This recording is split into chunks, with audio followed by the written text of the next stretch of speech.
Hello and welcome. This is News on the Hour. Let's give you the major stories.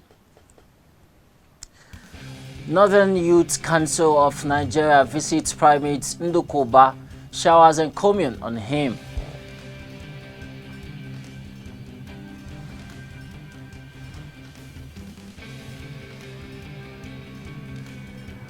Chapel of the Advent, Primate's office appreciates God in a harvest thanksgiving.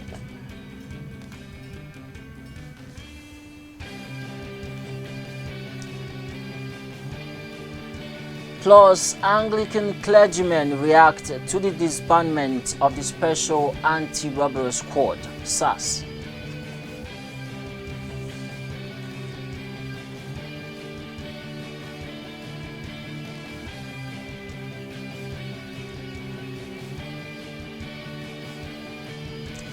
Now the news in details. The Northern Youth Council of Nigeria paid a courtesy visit to the Primate of the Church of Nigeria Anglican Communion, His Grace Most Reverend Henry Ndukoba, to felicitate with him on his position as Primate.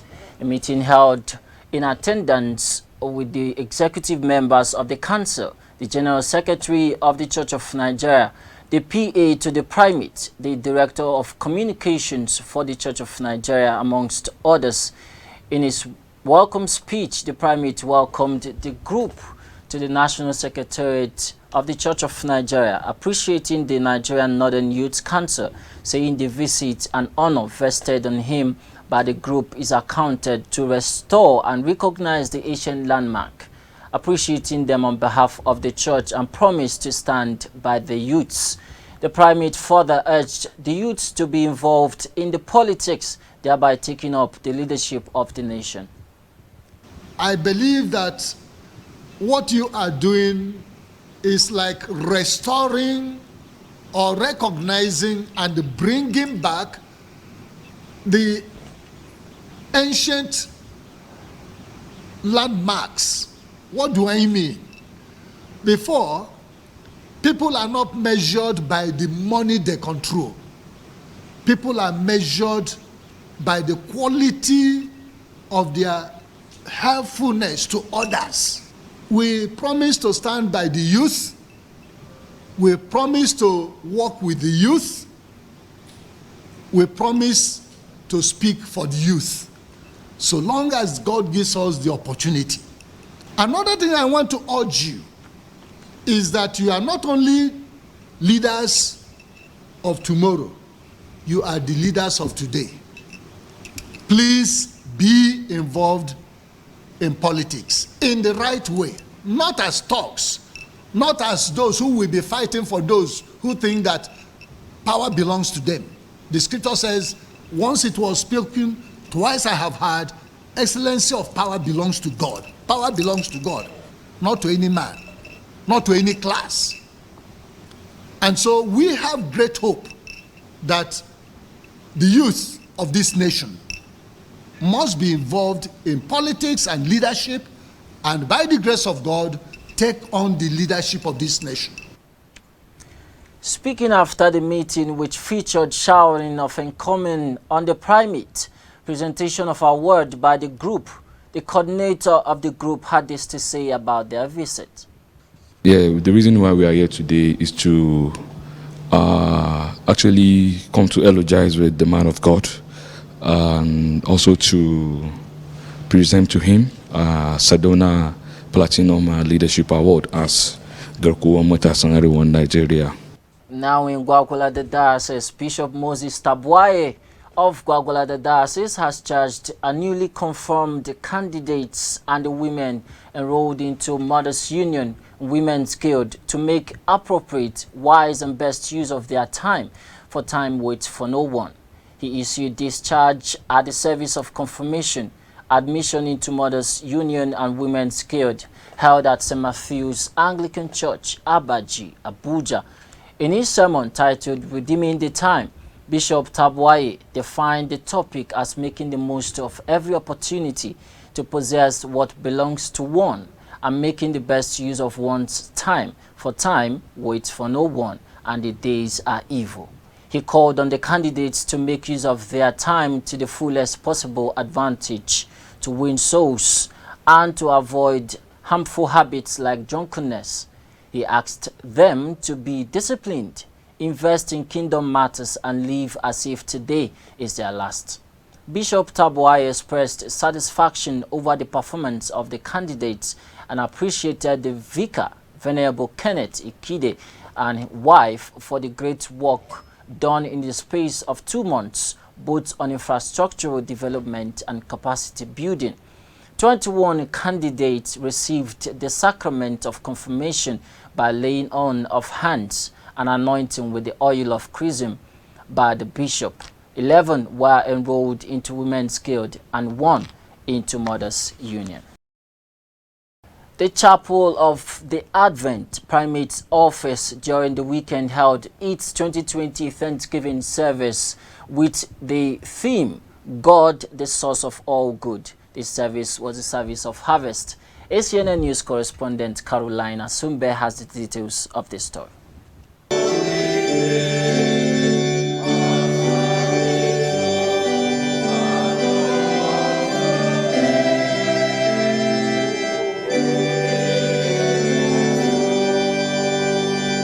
The 2020 Harvest Thanksgiving service held at the Multipurpose Hall of St. Matthias House, Gudu, Abuja, was in appreciation to God for all his goodness upon the life of every member of St. Matthias House.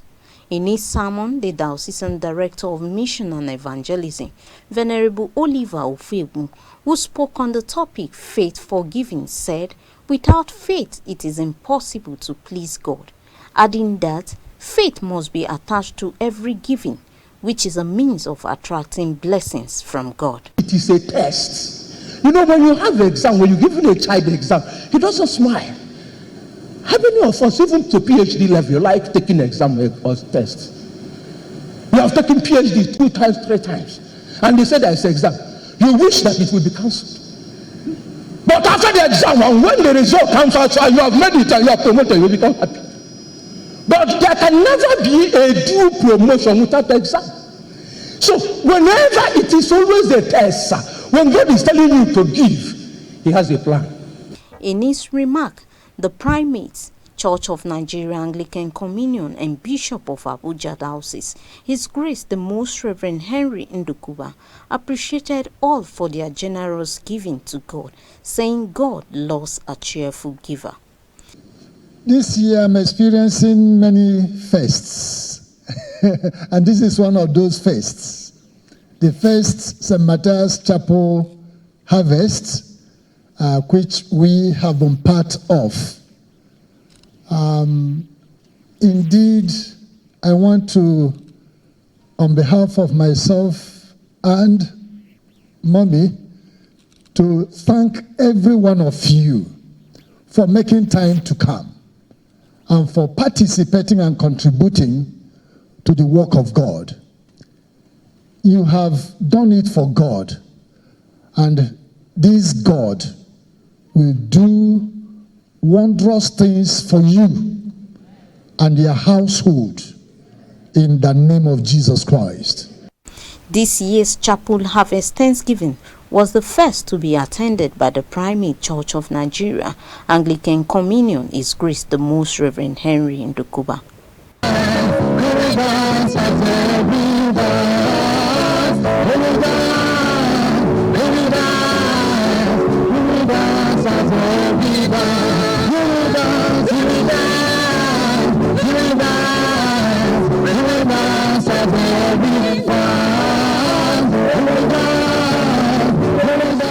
Caroline Achumbe, ACNN News, Abuja.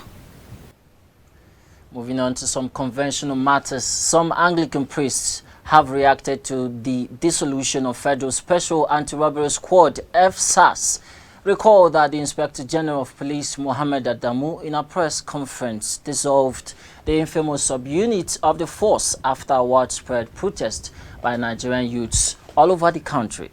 Reacting, some Anglican priests welcomed the development, advised that the gap created, especially with regards to fighting the real crimes, should be filled. The ending of the SARS is a welcome development in the sense that looking at the brutality that this particular unit of Nigerian police have been causing is something that is not only annoying but heartbreaking. And when you go to various states, they will see an innocent citizen, they will start harassing the person, maybe how the person dressed or the kind of car the person is riding.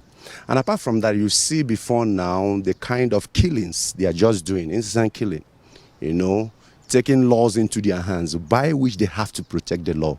And so the Inspector General of Police, under the approval of the President, Muhammadu Buhari, is a welcome development that this have to be banned. But I must have to add that it's not the issue of doing something and using another name to replace it.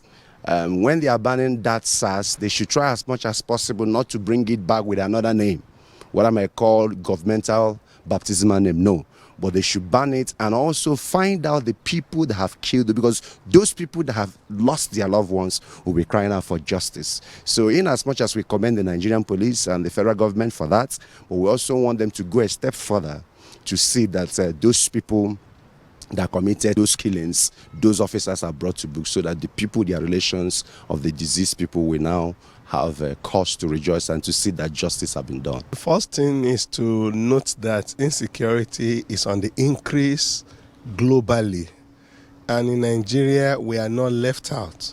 So whatever we can do to increase the security, the safety of the people, we must do it as a nation. That must not be jeopardized by any sentiment.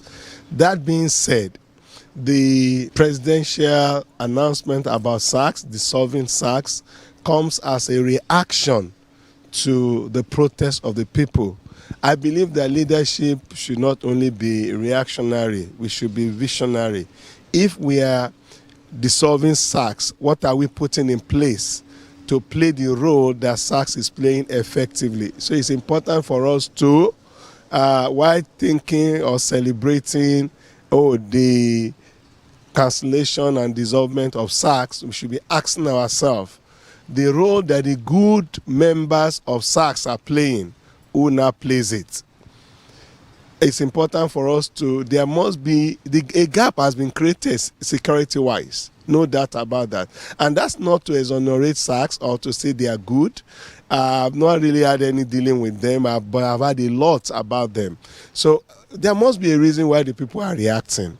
Then we should look at why they are reacting. We should look at the gap that is being created, and the government should take a proactive, urgent action to close that gap now, before it will be. Also, on the NSAS protest, President Muhammadu Buhari has reacted to the outcry on the reform of Nigerian police, NPF, promising to extensively reform the force. The president declared that disbanding of the Special Anti-Robbery Squad is the first step to extensive police reforms by his administration. He disclosed this while delivering a speech at the launch of Presidential Youth Empowerment Scheme at the State House in Abuja. He also promised to ensure that all those who are responsible for the misconduct or wrongful acts are brought to justice.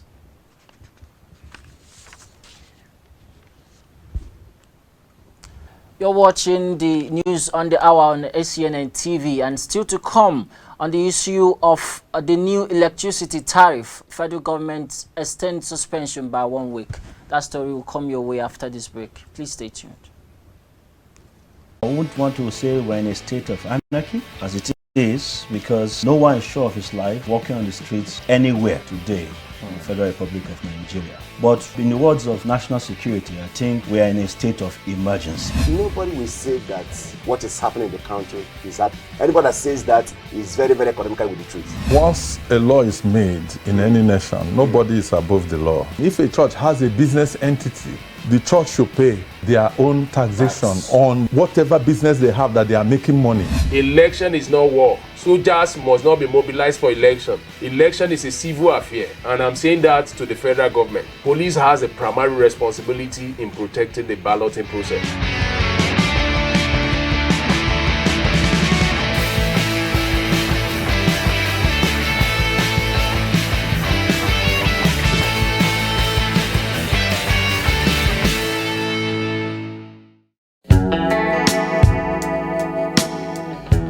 do we fall ill? Is it possible to stay without falling ill?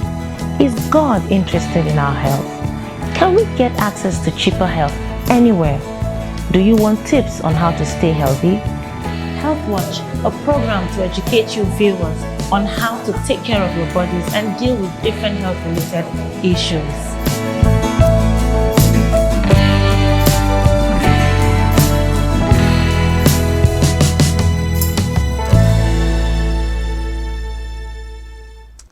You're welcome back. For more on our top stories, please visit our website at ACNNTV.com or social media platforms on Facebook.com or YouTube.com/ACNNTV.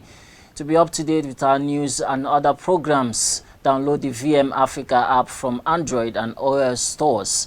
And you can also advertise your goods and services on ACNNTV.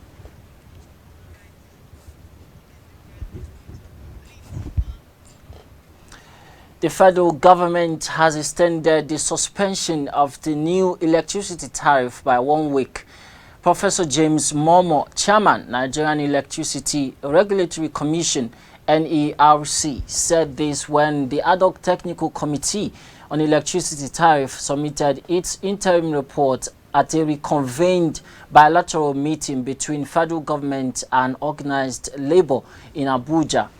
The new tariff was earlier suspended for 2 weeks and ended at midnight on October 11 when the organized labor suspended the planned industrial action over agitation on the new hike in electricity tariff on September 28.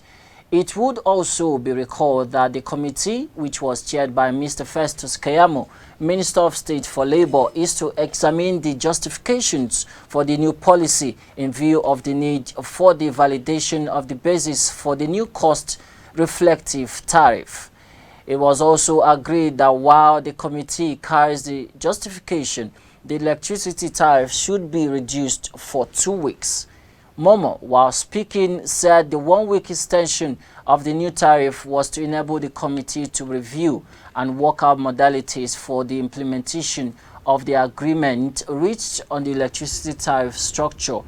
Senator Chris Ngige, Minister of Labor and Employment, while reading a resolution reached between the federal government, organized labor and the Ad hoc Technical Committee on Electricity Tariff, said the adoption of the work plan for effecting the resolutions had been reached.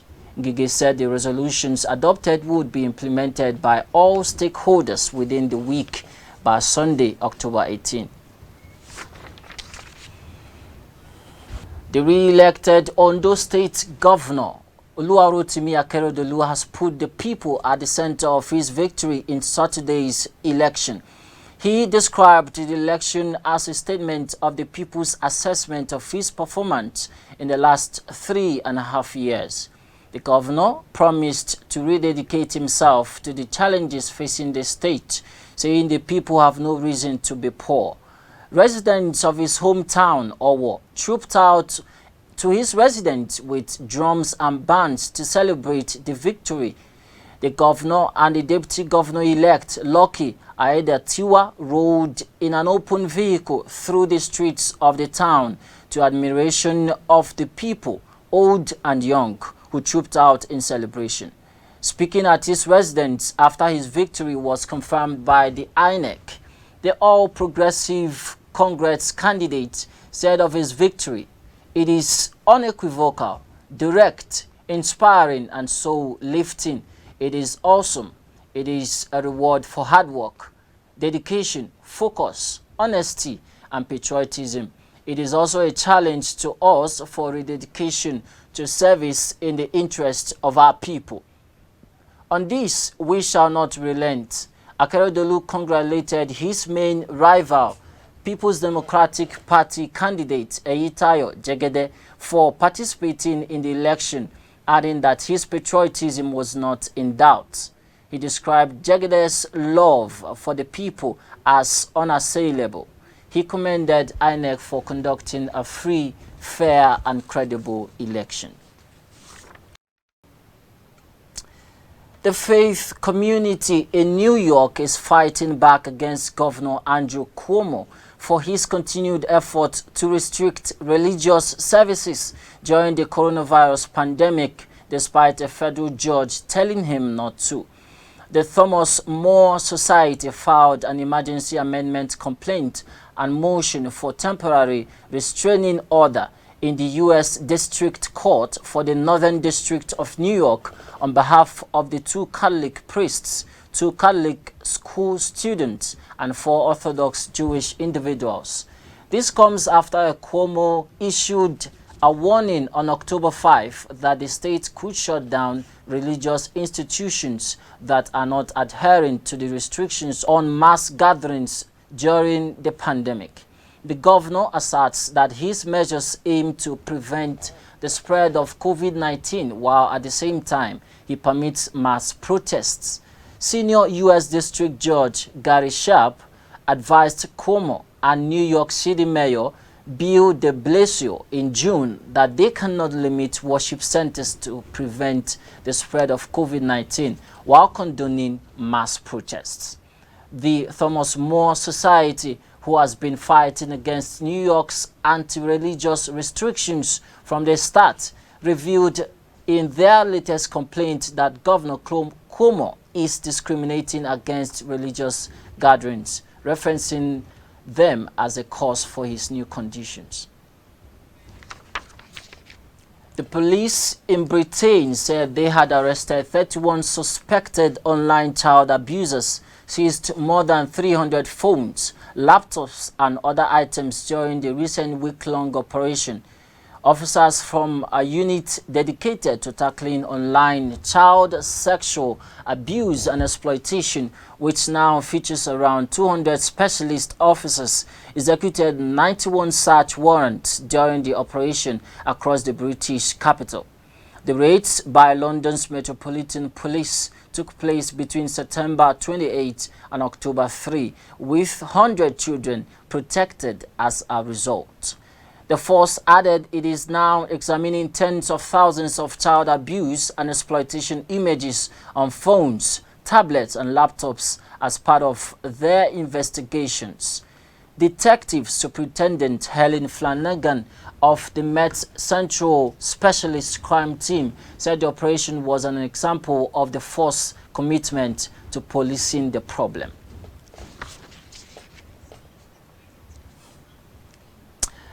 Now to sports news. 2 Tunisian players, Frajani Sassi and Seferdine Kawi, tested positive to coronavirus ahead of Tuesday's international friendly against Nigeria in Austria.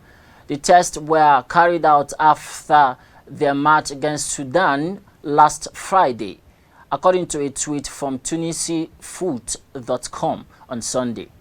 This suddenly means the duo will not be available for selection on Tuesday. Both Sassi and Kawi featured in the 3-0 win over Sudan in Tunis. Kawi scored the opener before Ali Maloui and Ben Slimani completed the rout at halftime. Sassi was an unused substitute. The players have since been dropped from the Tunisian squad for Eagles friendly and have been placed in isolation. Meanwhile, the test results of Super Eagles players are also expected to be out before they meet with Tunisian players. You've been watching the news on the hour on ACNNTV, and now to add the news, let's give you the recap of the major stories. Northern Youth Council of Nigeria visits Primate Ndukoba, showers and commune on him.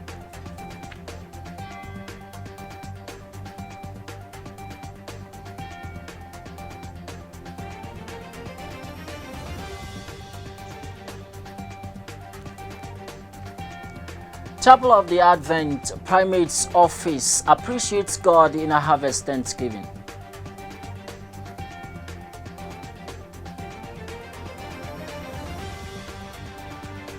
Anglican clergymen react to the disbandment of the Special Anti-Robbery Squad.